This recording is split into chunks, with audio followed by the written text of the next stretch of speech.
you, ma'am, for giving us time and being here. Being an American journalist, when you went into Pakistan for work, what you were expecting and how did you find Pakistan? It's a good question, but it's a complicated answer, you know. For one thing, I was very pleasantly surprised how friendly people were and how welcoming and how, you know, willing to talk. And, you know, it seemed like a very, much more familiar society than I had expected. I thought it would be more different somehow than it turned out to be. But at the same time, I was surprised to find very quickly that it was more conservative religiously than it had been historically and that I was expecting. The influence of the Taliban, the influence of some of the extremist groups was already growing by the time I got there in 1998, and even more so speeding up after that. So whereas the great majority of people that I met were friendly and open and, you know, happy to talk, there was this sense of things becoming more extreme, a bit more radicalized, less welcoming to people from the West. So that was a change I did notice quite soon. How did you see the progression of Pakistan society when you were there in 1998? 2001 happened, and then everything went downhill from there. How do you Well, I would say it was more a roller coaster than downhill. It's had Yes. a lot of ups and downs, and of course we had the whole period of the Musharraf government, which was its own drama, so to speak, but against the backdrop, as you say, of the historical efforts at democracy, which have always been a great challenge for Pakistan because of its long history of military power and because of other reasons. It's always been difficult for a Pakistani democracy to survive and to progress. It seems to always be reinventing itself with new leaders and new efforts, but they've always been in one way or another challenged and thwarted. So it was sort of like a minefield of sort of figuring, okay, what's going to happen next, and who is really in power, and what does it mean, and it's in very much like I wouldn't say a guessing game, but you're reading a lot of tea leaves in Pakistan, and that's an art, and it takes time. You know, you can't just interview, you know, a general and a parliamentarian and someone else and think you understand the country. I'm the first to say that after having worked for off and on many years in that area, I still would never say that I truly understand Pakistan. As a journalist, what was the most difficult task being a journalist in Pakistan? I think the hardest task was always reporting on terrorism, and particularly up in the Northwest. You know, when there would be in Peshawar and then beyond, there would be attacks. There was, you know, lots and lots of violence and, you know, different times. And it was always very difficult to work there, and government was not always happy to have us being up there trying to do our job. Of course, we had our Pakistani helpers and colleagues who helped a great deal. But it's the same in any place. I mean, even India, for example, where I have also worked, you know, the cities are friendly, busy, active, and then something terrible happens and you have to rush off to find out what you can under very difficult circumstances. So I would say the challenge is very difficult to find out information and be safe and be sort of doing your job when you're in a particular part of the country that has violence and militancy and a lot of military. It makes everything much harder. So how would you compare what's on the news even today? What is being portrayed of Pakistan and what actually the ground realities are? Well, actually, lately, it hasn't really been that much in the news. I mean, there's been so much going on in Syria, in Egypt, and now, of course, more bombings in Afghanistan. Sort of the news in terms of the bad news, so to speak, has really been more focused on other countries in the past year or so. Generally, I would say that, I mean, to be honest with you, most Americans are not that informed about Pakistan. They don't really know much about it. Not many have gone. Again, unlike a country like India, where thousands of American tourists go, as it's just something, and even my mother went to India once as a tourist. You know, lots of people who are not, so to say, involved in international affairs have visited India think they know something about it, have enjoyed being there. Pakistan is less known to Americans. You know, very few Americans go there unless they have a business, diplomacy, some sort of journalism, or some sort of special assignment, obviously United Nations and international agencies.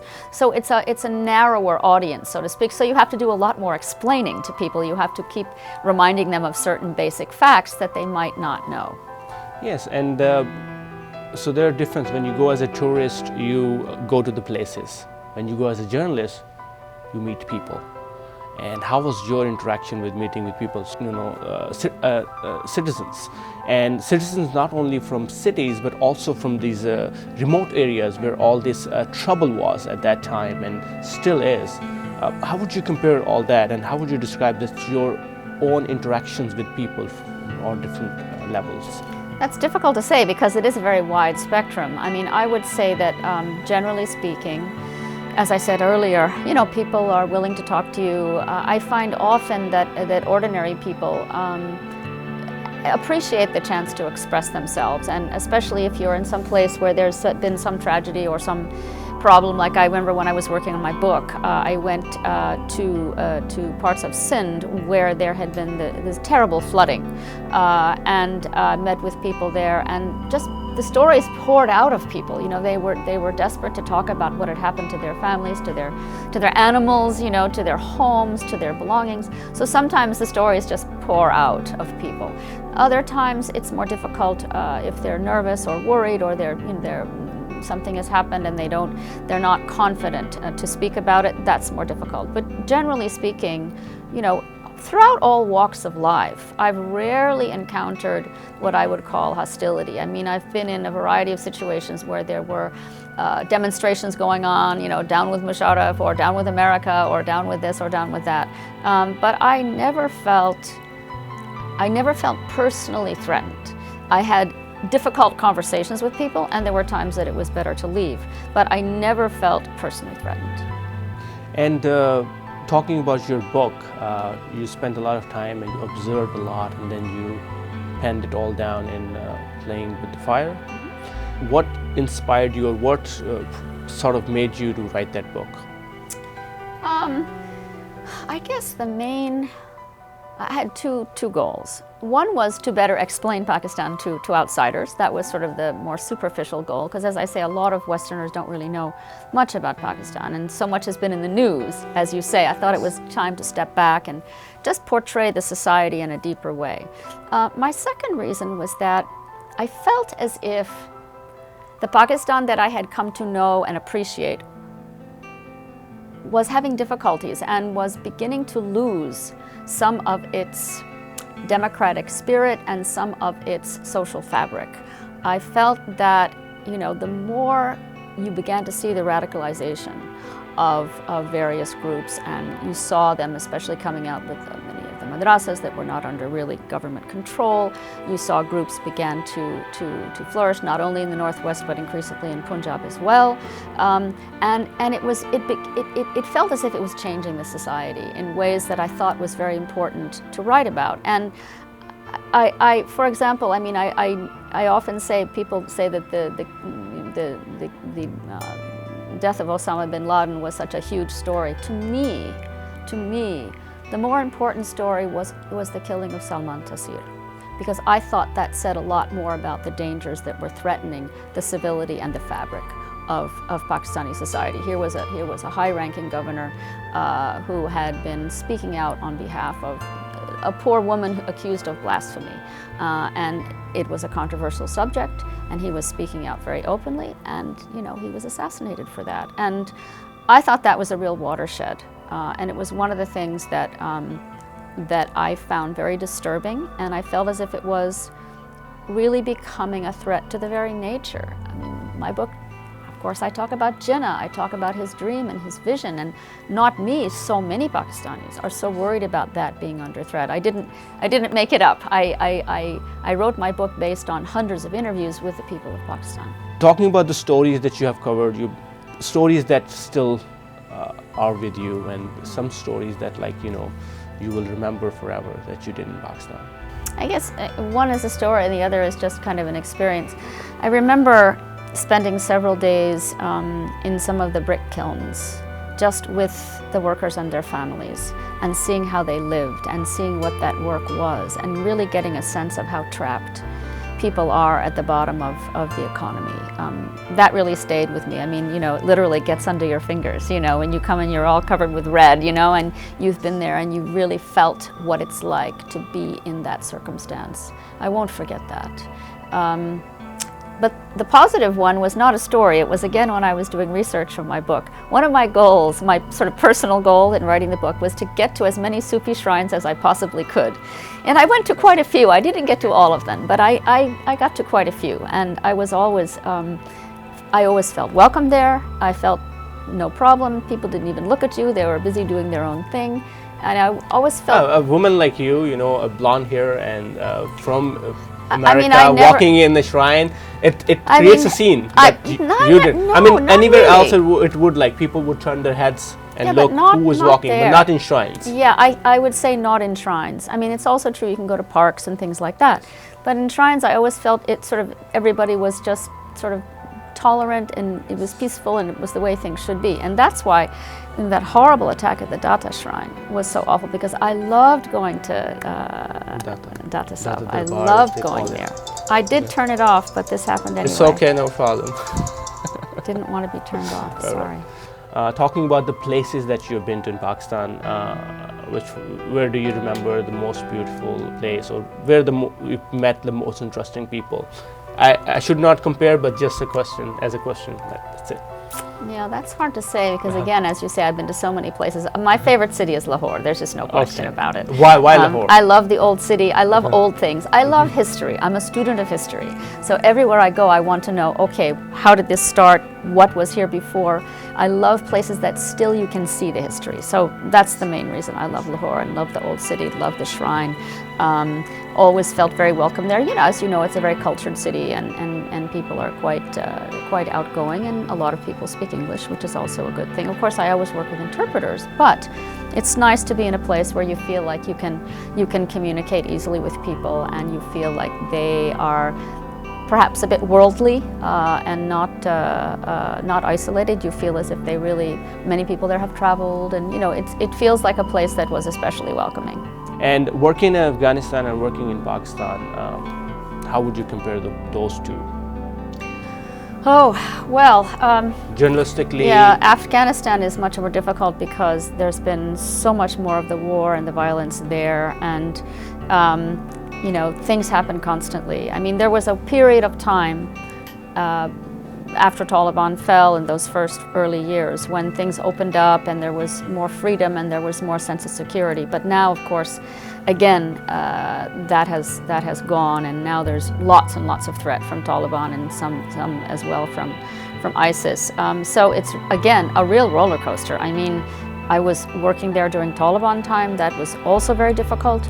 Then after Taliban, it was much easier and more open, and now again it's become a security issue, so it's very difficult to even go places now and travel there, and there's a lot of danger. So I would say, just in terms of security and danger, it has always been a more challenging place to work than Pakistan. And when you came back here, what do you still miss from Pakistan? That's a good question. I miss some of my friends, some of whom are gone now. I made very good friends when I was living in Islamabad off and on for a number of years. I miss my friends. I miss some of the food. I miss, you know, I miss the hospitality. I miss the way of life, you know, where things are not as hurried. You know, people sit and have tea, and you know, I used to go to bookshops and talk to people. You know, that feeling of, yes, there's important work to be done, but still there's a bit of a culture of, let's also appreciate other things too, and I miss that. As a tourist or as a person from America who went to Pakistan, you want to say anything to people here or around the world, something about Pakistan? Any message you want to give out to outsiders, people who have not been to Pakistan but have seen only Pakistan in the news? I guess I would say that, like every country, it has its good and bad side.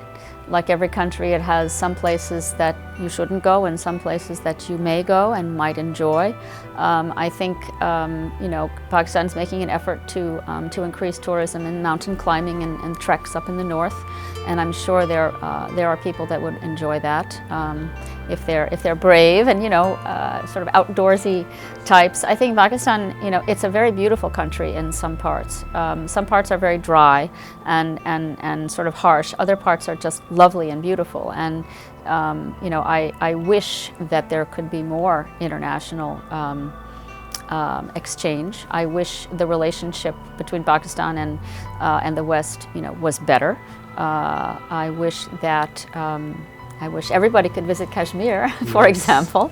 But and the again, northern areas. and like the northern areas, Himalayas yes, or yes. K2 and all that, Yep. and Swat. Yes, Beautiful, of course. beautiful places. But as often is the case, some of the most beautiful areas are also the ones that are under threat. I mean, Sri Lanka, one of the most beautiful countries in the world, had one of the worst civil wars, So some of the most beautiful parts of both Pakistan and India have been areas of a lot of conflict. So it's just one of the ironies. All the young journalists out there, any message for them, young budding journalists from Pakistanis. Pakistanis? Yes, I would say that this is a very long topic. Let me think of the most important things. You need to try and maintain your independence. You need to try and find a way to be a journalist in which you are trying to be as objective as you can and as broadly spread as you can in terms of getting as many points of view and it's very easy to get kind of pulled into a point of view or frame of reference if your medium is owned by someone, or ideologically. It's very, very important to try and remain neutral if possible. That's the biggest challenge for a journalist in Pakistan. It also doesn't pay very much, so it's not easy to be a journalist. And I think that I've met many Pakistani journalists who have come here for training or for visiting or for exchange programs, and I think that's a good thing, because the more experience you get of how other countries practice journalism, the more you take back to your own experience and you try. But it's a very big challenge, I think, and I think that especially in places like Balochistan, for example, very difficult to be a journalist there. Also in Northwest, it's not so easy. So I admire people that set out to try. And I guess my one real note of caution would be that because now television is so important, social media is so important, very often what you see, and it's true here too, you see, instead of civilized debate, instead of discussion and reasonable exchange of views, you see these shouting matches and these, people sort of being very sensationalistic and hyperbolic. And I think that just gets people riled up. I'm not sure it really adds anything to the discussion. So I guess I would caution people going into that field to try and find a way to add to the debate and not just ratchet up the sound. Ratchet up, yes. Not follow somebody else. Like, find your own story and find your own truth and be yourself. Thank you so much. And journalism is a difficult job, but it doesn't pay much, but it makes people like me meet people like you and talk to them, which is, I think, that's where it pays it all. Thank you so much, Ms. Pamela, for giving us time. My pleasure. Thank you so much. You're welcome.